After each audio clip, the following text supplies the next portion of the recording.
Salut à tous les amis, aujourd'hui on se retrouve pour parler d'un sujet intéressant. J'ai eu une question pertinente sur Instagram où la personne me disait pourquoi tu n'aimes pas le no pay no gain. On va débattre, on va en parler avec toi. Ouais. Ça, c'est un sujet que tu as voulu beaucoup en parler, ça. Ouais. Ça fait même des années que tu en parles. Enfin, ça fait au moins peut-être 6-7 ans. Ouais, même peut-être même 8 ans que tu m'en parles. Déjà que tu avais quand même quelque chose entre ce terme-là, déjà, no pay no gain. Et là, après, maintenant, autant 7-8 ans, c'était l'apogée du no pay no gain. Et donc, du coup, en parler, c'était pas. T'aurais été vu comme prétentieux. Maintenant, les gens, ils commencent à s'en rendre compte. Quand j'en ai parlé au début, j'ai subi un peu des attaques, bon très peu, hein, parce que je donnais des arguments quand même, Ouais. tu vois. Mais c'est intéressant. C'est intéressant parce qu'il y a des mecs qui se contredisent, c'est-à-dire qu'ils vont te dire oui, s'il ne se serait pas entraîné autant, il n'aurait pas réussi. Mais après, ils vont te dire oui, mais ça veut rien dire de s'entraîner autant. Et non, mais c'est bien ce que je dis. C'est l'entraînement fois la charge fois l'intensité. C'est ce que je dis dans mes vidéos. Maintenant, on va parler du no pain no gain dans le sens où, quand on fait un état des lieux de tous les gens qu'on a vus, Fred, dans notre parcours sportif, tu t'aperçois qu'il y a énormément de personnes qui se sont pétées qu'on ne voit plus. Ouais. Et en fait, regardez, prenez du temps autour de vous, que ce soit dans la musculation, dans le crossfit, dans le MMA, dans le judo, dans le karaté, peu importe la discipline que vous allez pratiquer. Amusez-vous à faire un état des lieux et dites-vous, toutes ces personnes qui ont commencé avec moi, qu'est-ce qu'elles sont devenues? Quand je les ai vues, je les ai rencontrées, je les ai croisées. Et aujourd'hui, quand je me retourne et que je me dis, qu'est-ce qui sont devenues toutes ces personnes? Et est-ce qu'elles ont eu des pépins physiques, etc. Ben, 95%, je dirais, ils sont en miettes. Et surtout, voilà. Est-ce que c'est des pépins physiques par accident? Parce qu'on sait que des fois, ça peut arriver Oui, bien sûr. en compétition. Est-ce que c'est des pépins physiques qui auraient pu être évités? Et majoritairement, quand on a fait l'état des lieux, à 90% des pépins physiques, ils auraient pu être évités. Hein. Franchement, moi, même, tu sais quoi, ça m'a fait même peur. Parce que je disais donc du coup sur Instagram que je trouve que j'ai été chanceux. Ouais. En fait, aujourd'hui, quand je vois la condition que j'affiche, alors que ça fait pratiquement 20 ans que je fais du MMA, ça fait 17 ans, ça fait. Plus j'ai commencé à l'âge de 11 ans, du coup, la boxe. Avant, je faisais un peu de judo, un peu de machin, mais allez, on va dire, j'ai 28 ans, du coup, de sport de combat. Si je te parle des mecs que j'ai eu avant l'âge de 15 ans, mais si je réfléchis, il n'y en a plus. Alors peut-être qu'il y en a un qui me vient à l'idée, Sylvain Chapelle, que je me rappelle, qui est encore dans la boxe, qui est boxeur professionnel en anglaise. Après, tous les mecs que j'ai connus, ils sont quasiment tous arrêtés, ou ils ont eu des très gros pépins physiques. Parce que quand on parle de gros pépins physiques, on parle d'opération. Non, on parle de trucs, on parle comme exemple de notre ami Florent Lucioni, Oui, qui était opération au dos. mon entraîneur, au cervical, Au cervical, gros problème. Et le mec ne peut plus tourner. Ceinture noire, tous les anciens du jiu-jitsu le connaissent. Il faut qu'il tourne avec des gens intelligents. Ouais. Et Flo, c'est pas un cas isolé. C'est pas une exception. C'est pas l'exception. Je vous dis, les mecs, combien je croise de mecs que j'ai connus en 2005-2006, je les croise à Carrefour, je les croise partout. Et je leur dis, oh, mais qu'est-ce que tu deviens alors depuis tout? Ah, je me suis fait opérer de l'épaule, j'ai eu des problèmes après, donc j'ai dû arrêter. Après, je suis parti sur le vélo, parce que je ne pouvais plus faire de sol, parce que je ne pouvais plus faire de lutte, parce que je ne pouvais plus faire de boxe. Et je me dis, mais mec, qui y reste, quoi? Tu vois, qui y reste? Alors, il y en a encore, hein, quelques-uns quand même, tu vois, qui ont survécu. Mais les mecs, ils sont en Et même miettes. ceux qui ont survécu, ils sont quand même passés souvent par des opérations, par... Et c'était pas tous des adeptes du no pain no gain. Hein. Ouais. Tous les mecs que je connais, que c'était des des mecs qui s'entraînaient comme des malades et tout, il n'y en a aucun qui a résisté. Ils sont tous en miettes. Eux, j'en ai aucun, je dis bien aucun qui me vient à l'idée, qui s'entraînait comme un malade, qui faisait des trucs, les pneus, les machins et tout, et qu'aujourd'hui, il est en aussi bonne condition, tu vois, que quand il était jeune. Moi, je suis mieux maintenant qu'avant. Tu vois. Et là, je me dis, alors je dis, j'ai une part de chance, il faut pas parce que j'ai fait beaucoup de conneries. Hein. Moi, les trucs, on me disait qu'il fallait pas boire hein, parce que ça nous endurcissait, il fallait taper à main nue. Des entraînements de 3 heures. Des entraînements de 3 heures qui avaient ni queue ni tête. Hein. Tout ça, je l'ai fait. Et je veux pas que je dis pas qu'il faut pas s'entraîner, je vous dis il faut s'entraîner. Mais il faut s'entraîner intelligemment. Mais surtout, ce que je voulais faire à travers cette vidéo, c'était vous témoigner. Toi, je ne sais pas si c'est pareil pour toi, parce que tu as commencé le jiu-jitsu brésilien à quel âge, toi? J'avais 13 ou 14 ans, ouais. Voilà, donc, ouais. Ouais, dans l'entraînement, je fais des fois 1 heure de judo et après un entraînement de jiu-jitsu de 3 heures. Ni queue ni tête. Enfin, j'étais déjà mort de mon entraînement de judo. Vraiment, si j'avais été intelligent, j'aurais dû rentrer. Et ben, je continuais tourner, parce que fallait tourner pour devenir bon, même si je comprenais plus rien parce que le corps, le cerveau était ailleurs. Mais fallait finir à moitié en train de vomir. Parce que c'était le. Fallait vomir, enfin fallait entre guillemets avoir envie de vomir, sinon c'était pas un bon entraînement, alors qu'au final c'était le meilleur moyen de se péter au final. Moi je sais que j'ai été, comment ça s'appelle, si j'étais pas mort de l'entraînement, mais mort, hein, c'est que je m'étais pas entraîné pour. Ouais, voilà. Donc, je disais tu peux pas t'adapter, c'est pas possible et tout, ça c'était mon cheval de bataille. Ouais. J'avais compris par contre très vite le travail prophylactique, j'ai eu D'accord, du cul sur ça. J'ai eu du cul Vous sur savez que ça. t'es un des premiers à m'en avoir parlé. Hein. Enfin, même t'es le premier à m'en avoir parlé. Je me suis mis très rapidement parce que j'ai eu un grave problème aux épaules. Ouais, en ça 2007. tu m'avais dit, ouais. Donc je ne pouvais plus partir en double leg. J'ai dû faire du single leg pendant 1 an parce que les gens se rappelleront, tournent avec moi. Je ne pouvais plus ouvrir les épaules, ouais. Et le médecin m'avait dit, putain, il faudrait que je retrouve ce médecin. Il m'avait dit que c'était fini le sport pour moi avec les épaules, alors que c'est mon point fort maintenant, les épaules. Mais... Et du coup, ben là j'ai commencé à me dire, oh bordel, comment je vais faire Parce que ça fait peur, hein. Ouais, ça fait peur. Je me suis dit, ça y est, je suis foutu. Mais c'était jeune en plus en 2007. Et après, quand je me suis bloqué le dos avec toi, tu te rappelles, j'avais le squat à vide. Ouais. En fait, j'ai fait un squat à vide avec Fred. Et à l'échauffement, et je me suis bloqué. Je suis resté 1 semaine paralysé pratiquement dans mon lit. Et là, je me suis dit, ça y est, j'ai foutu. Ouais. Et là, j'ai tout lu sur le dos. Pendant 1 semaine, à rien faire. C'était Fred qui tenait la salle. C'était au tout début. Hein. Ouais. Et là, j'ai dit, ça y est, je suis foutu. Le sport, c'est fini pour moi. Donc, il va falloir que je sois un entraîneur de dingue parce que je suis vraiment foutu, moi.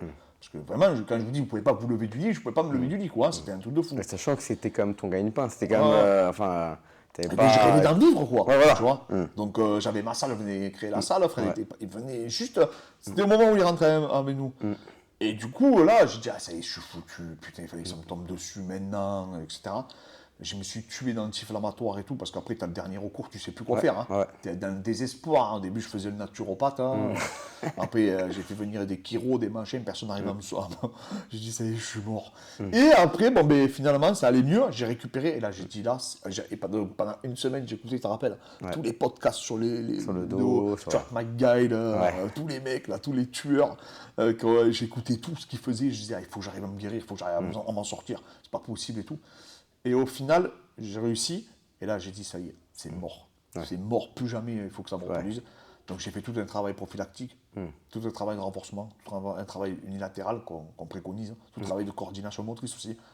Donc, on a fait tout ce rapport humain, le rapport entre la ceinture pelvienne et la ceinture scapulaire, ce qu'on peut faire dans les coachings à distance. Hein.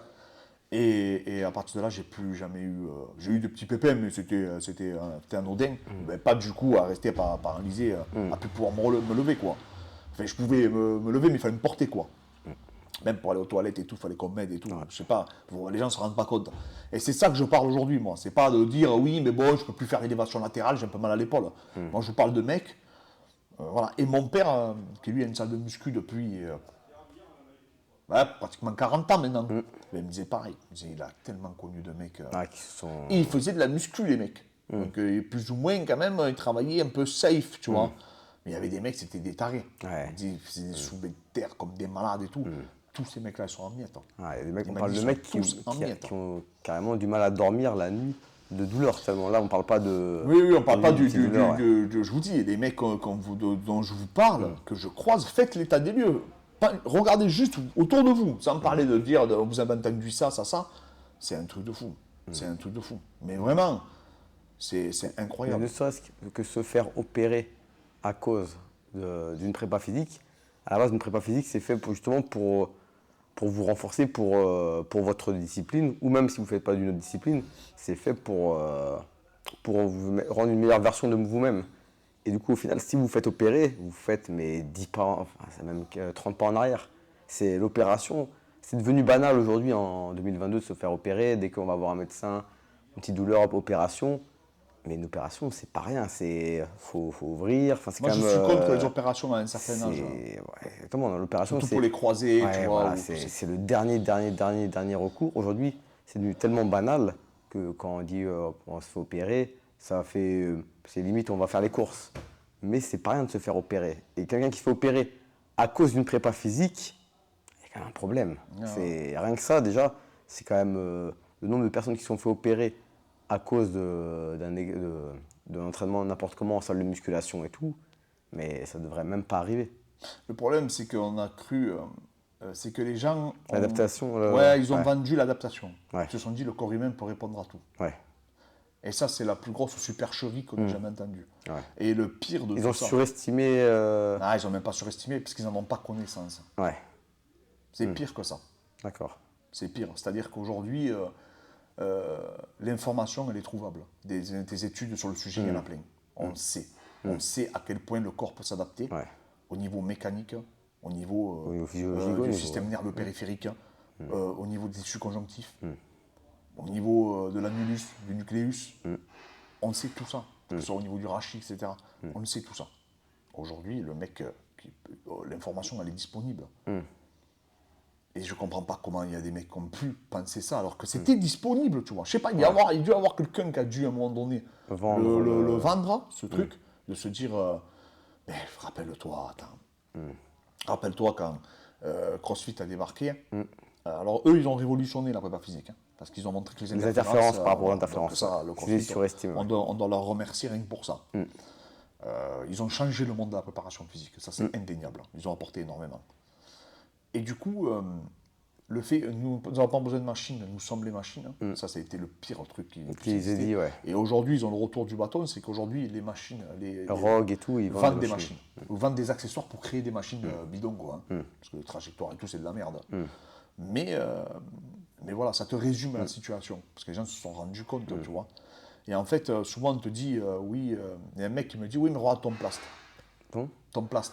Ouais. Il me dit, regarde ton plast, et tout faisait des squats cul par terre et compagnie. Non, mais mon gars, si tu crois que le mec, il croit qu'il a la génétique de ton Voilà, plast, on ton plast, il avait des jambes, mais c'était comme ça. Tu sais, c'est un peu comme le cycliste allemand, là, Ouais. qui a des cuisses énormes, et que le mec, il me dit, ah, mais moi, si je fais du vélo, je vais avoir des cuisses comme l'allemand. Non. Ouais. L'allemand, il a une déformation morpho-anatomique, génétique. C'est incroyable la condition qu'il a. Et je ferai d'ailleurs un truc sur l'épigénétique. Je suis en train de voir avec un grand professeur pour faire un super truc. Où on va vous expliquer que l'incidence même, elle ne dépend pas que de vous. Elle dépend aussi de vos ancêtres. Mais d'une manière beaucoup plus significative que ce qu'on pensait. Bon, bref. Tout ça pour dire que si vous pensez que vous êtes Tom Plast, si vous pensez que vous êtes Ronnie Coleman, à l'époque, tout le monde prenait un exemple Ronnie Coleman. Tout le monde disait, regardez Ronnie Coleman, parce que jusqu'à l'âge de 48 ans, il était indestructible, ou je sais pas quel âge, il portait des charges, il n'avait pas 35 ans, hein. Il était indestructible, le mec.